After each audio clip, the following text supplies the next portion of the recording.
कर्पूरगौरं करुणावतारं संसारसारं भुजगेन्द्रहारं सदा वसन्तं हृदयारविन्दे भवं भवानी सहितं नमामि। बोलिए शंकर भगवान की जय। बोलिए शिव महापुराण की जय। बोलिए हिंदू सनातन धर्म की जय। देखिए साथियों, ये शिव महापुराण चल रहा है और ये 37वां अध्याय चल रहा है, जिसमें शंकर का दक्ष को जीवित करना तथा दक्ष की स्तुति करना बतलाया गया है। तो नारद जी कहते हैं, हे नारद जी, तब विष्णु आदि देवताओं ने कहा, शांति स्वरूप रुद्र भगवान, आप परम ब्रह्म परमात्मा हो। हम लोग आपको नमस्कार करते हैं। सृष्टिकर्ता ब्रह्मा, पालन करता विष्णु एवं संहार करता रुद्र, ये तीनों रूप आपके ही हैं। आप मन वाणी से अतीत हो, स्वतंत्र हो, प्रकृति पुरुष, संसार के योनि बीज रूप आप हो, सबके आदि कारण हो। आपकी महिमा एवं आपकी प्रभुता हमने आपकी कृपा से जानी है। आप ही हम सबके परमेश्वर हो। अब कृपा करके अपनी माया द्वारा हमें मोहित न करें। आपकी माया जगत को मोहित करने वाली है, उसे कोई भी नहीं जान सकता। हे भगवान, गौ ब्राह्मणों के पालन करने वाले दयालु आप दयामय हैं। आप सदा से हमारी रक्षा करते आ रहे हैं।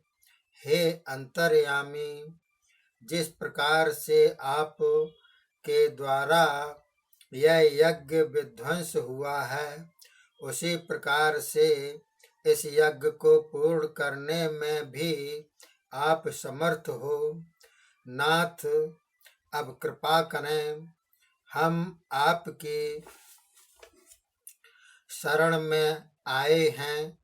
दक्ष यज्ञ पूर्ण करें, यजमान को जीवन दान करें। भग के नेत्र, पूषा के दांत, भृगु की दाढ़ी, मूछ तथा अंग भंग देवताओं की निरोगता, यह सब कुछ आपके हाथ में है। इन सबका कल्याण करें। हे स्वामी, हम लोगों ने यह निर्णय कर लिया है कि वशिष्ठ यज्ञ कर्म में आपका यज्ञ भाग पूर्ण होगा। आप निश्चय जानकर हम पर कृपा करें। इतना कहकर सब देवताओं ने नमस्कार किया। यह सुनकर भगवान शंकर हंसने लगे और बोले, हे देवताओं, मैंने दक्ष यज्ञ को भंग नहीं किया। उसकी मेरे साथ पूर्ण शत्रुता थी, उसी का उसने फल पाया है।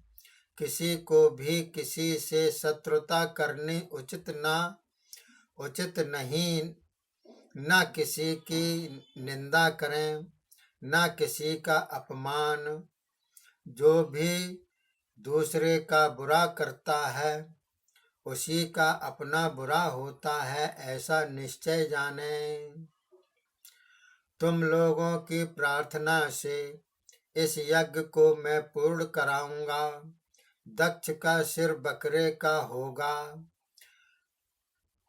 भगतों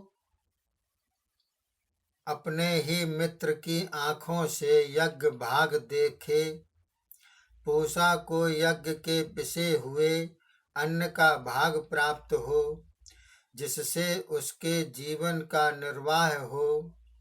और मेरे साथ वैर करने वाले भृगु की बकरे के समान दाढ़ी मूछें लग जाएं, देवताओं के भंग हुए सब अंग ठीक हो जाएं, अश्वनी कुमार तथा पूषा के द्वारा यह कार्य होंगे। ब्रह्मा जी बोले, हे नारद जी, इस प्रकार भगवान शंकर के वचन सुनकर हम सब प्रसन्न हो गए। उसके बाद स्वयं शंकर भगवान हम सब देवताओं को साथ लेकर जहाँ दक्ष यज्ञ कर रहे थे उसी स्थान कनखल पर आप पधारे। वहाँ जाकर देखा यज्ञ पूरी तौर से नष्ट हो चुका है। यज्ञ में आए हुए गंधर्व, यक्ष, देवता आदि कई मर गए हैं, कई घायल पड़े हैं। यह देखकर सदाशिव ने वीरभद्र को बुलाकर हंसते हुए उससे कहने लगे, हे वीरभद्र, तुमने इन लोगों को विशेष दंड दे दिया है, इतना करना नहीं चाहिए था। अच्छा, अब तुम दक्ष के मृतक शरीर को मेरे पास ले आओ। तब शंकर भगवान की आज्ञा से वीरभद्र दक्ष शरीर को ले आया। शरीर में सिर न देखकर सदाशिव ने पूछा कि इसका सिर कहाँ है। वीरभद्र ने कहा, हे स्वामिन, उसे तो मैंने यज्ञाग्नि में होम कर दिया। तब शिव बोले, हे देवताओं, शीघ्र ही किसी पशु का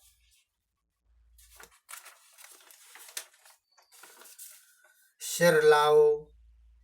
शिव की आज्ञा पाकर देवताओं ने एक बकरे का सिर काट लिया और उसे दक्ष के सिर की जगह रख दिया। तब शंकर ने ज्यों ही अमृत दृष्टि से उसे देखा तो उसमें प्राण आ गए। वह जैसे सोकर उठ बैठा, सामने उसे भगवान शंकर के दर्शन हुए। तब तो वह उठकर बड़े प्रेम से हाथ जोड़कर बार बार प्रणाम करने लगा और स्तुति करने लगा, हे देवताओं के ईश सदाशिव भगवान, आप मेरे अपराध क्षमा करें। मैं अत्यंत मूर्ख हूँ, आपका प्रभाव नहीं जान सका। आपका इस प्रकार दंड देना, मुझ पर कृपा करना है। मुझे सत्य का ज्ञान इसी से हुआ है। अब ही मुझे पूर्ण ज्ञान हुआ कि आप ही विष्णु, ब्रह्मा आदि समस्त देवताओं के अधिपति, सारे जगत के स्वामी हो। ब्रह्मा जी बोले, हे नारद जी, इस प्रकार दक्ष ने अत्यंत दीन होकर भगवान शंकर के आगे प्रार्थना की। तब आनंद में आकर विष्णु कहने लगे, हे देवाधिदेव, आप परम दयालु हो, कृपा के समुद्र हो। दीनानाथ, आप दीनों की कृपा करने वाले परम ब्रह्म परमात्मा हो। आप ही जगत की रक्षा के लिए अनेकों अवतार धारण करते हैं। हे स्वामिन, यह दक्ष मेरा पूर्ण भक्त है, इसने आपकी निंदा की है, अतः यह अपराध कर चुका है। अब कृपा करके इसे क्षमा करें और मैं भी अपने भक्त दक्ष के पक्ष में आकर वीरभद्र के साथ युद्ध करता रहा। यह मेरा अज्ञान था, मेरे इस अपराध को भी क्षमा करें। तब ब्रह्मा जी बोले, हे महादेव जी, आप परम दयालु हैं, अब कृपा करके दक्ष का यज्ञ पूर्ण करें, अपने का और अपमान की ओर न देखें। बोलिए शंकर भगवान की जय। बोलिए शिव महापुराण की जय। ये अध्याय समाप्त होता है।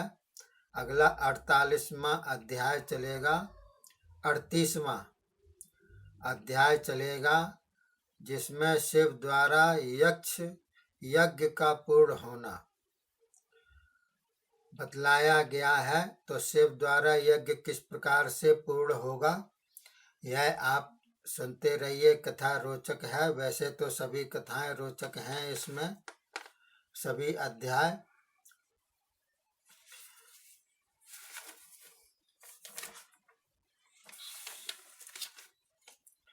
बोलिए शंकर भगवान की जय।